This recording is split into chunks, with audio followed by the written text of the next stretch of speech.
The Saints began their off-season conditioning this past week, and during it they began to learn what conditions they'll operate under with a new coaching regime in place. With the start of off-season conditioning this week, Sean Payton began getting to know his football team face-to-face, and they him. While his opening remarks to his team were meant for their ears only, Deuce McAllister shared some of his coach's PowerPoints. Some things that are going to be different, in a lot of ways as far as, just from discipline, standpoint or just conditioning standpoint. Only the Saints really know how well or poorly conditioned the team was last year, but even a casual fan could see they lacked discipline, if that's interpreted to be learning from your mistakes and not repeating them. To be disciplined would seemingly require intelligence and character, and it's probably no accident that those are two of the primary attributes of their first two free agent signings, linebacker Scott Fujita and quarterback Drew Brees. Now, as they head into the second tier of free agency, we're always looking at, who's available and is there a fit.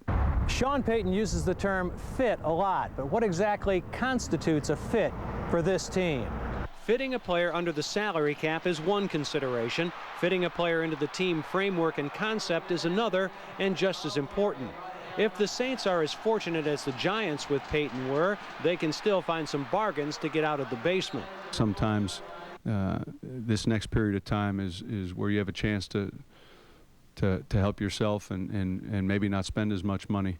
There's never a science to it. The year we went to the Super Bowl in New York, in 2000, we acquired Lomas Brown, Glenn Parker, and Dusty Ziegler, our left tackle, our left guard, and our center, after the first wave of free agency. Now, that's unique.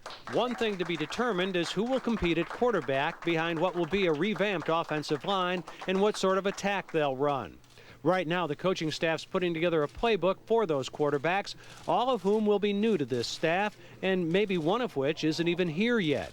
As for Drew Brees, they could only go off Charger game film. There's some things you see he does real well, and when you watch the Charger film and you study what they've done in his time there, I think you get a pretty good handle on the throws that he's comfortable with, concepts or principles that he's comfortable with, and some of which that are ones that we already have in, others will add.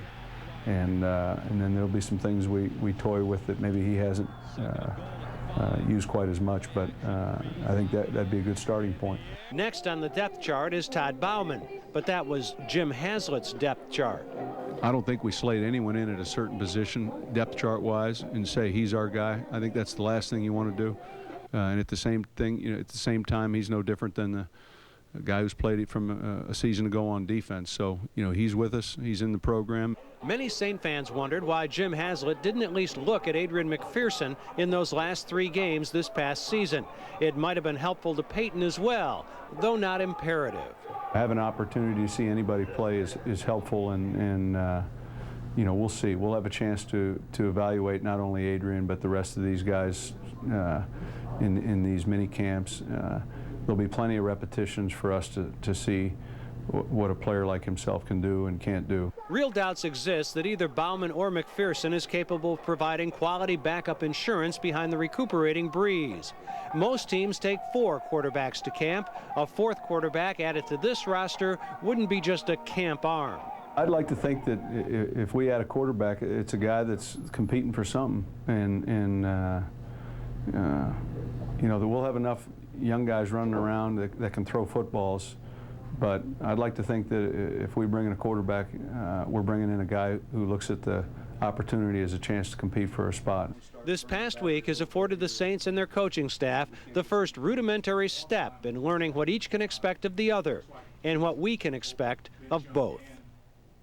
And we'll get our first look at Payton's club on the field when the Saints hold their first mini camp April 7th through the 9th. We'll wrap up this edition of 4th Down when we return.